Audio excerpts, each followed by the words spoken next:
Dear UF community, over the past several months our nation's great public research universities have increasingly become the targets of individuals and groups who intend to gain national publicity for their messages of racism and hate by inciting protest, which has led to violence. We have watched this occur at the University of Virginia and the University of California, Berkeley.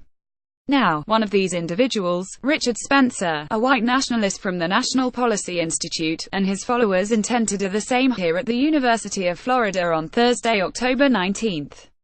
The values of our universities are not shared by Mr. Spencer, the National Policy Institute, or his followers. Our campuses are places where people from all races, origins and religions are valued equally, welcomed and treated with love, not hate. Our mission is to engage in the world's preeminent scholarship and education for the public good, not to solace discord and violence.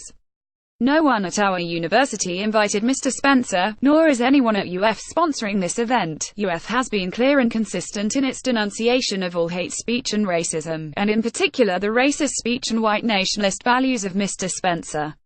I personally find the doctrine of white supremacy abhorrent and denounce all forms of racism and hate. If you are like me, I expect you are surprised and even shocked to learn that UF is required by law to allow Mr. Spencer to speak his racist views on our campus, and that we are not allowed by law to bill him for the full costs of keeping our campus safe, which exceed more than $500,000. We have prepared a Q&A to answer the numerous questions and misperceptions around Mr. Spencer and his event. You will find a link at freespeech.ufl.edu, which I encourage you to review. I urge our community to do two things. First, do not provide Mr. Spencer and his followers the spotlight they are seeking. They are intending to attract crowds and provoke a reaction in order to draw the media.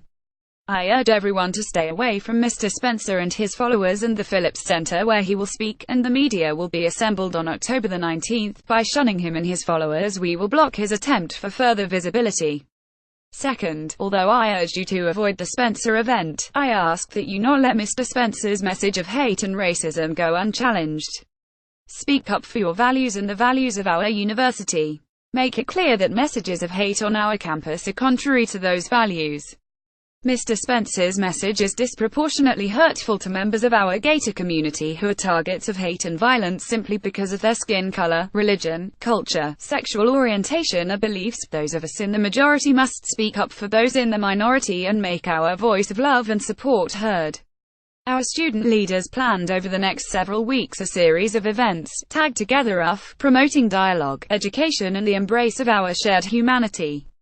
The first event, set for Wednesday, October 11th, is a panel titled, A Conversation on the First Amendment in the Ryan Ballroom of the Rates Union from 5 to 6:30 p.m. I plan to be there. Members of the Gator family, please be understanding, caring and supportive, taking care of yourselves and each other, particularly in the next few weeks. As one of our nation's great public research universities, with values that are contrary to all that Mr. Spencer represents, we refuse to be defined by this event. We will overcome this external threat to our university and our values. We will become an even stronger community and an even greater university. Warmly, Kent Fuchs, President, University of Florida.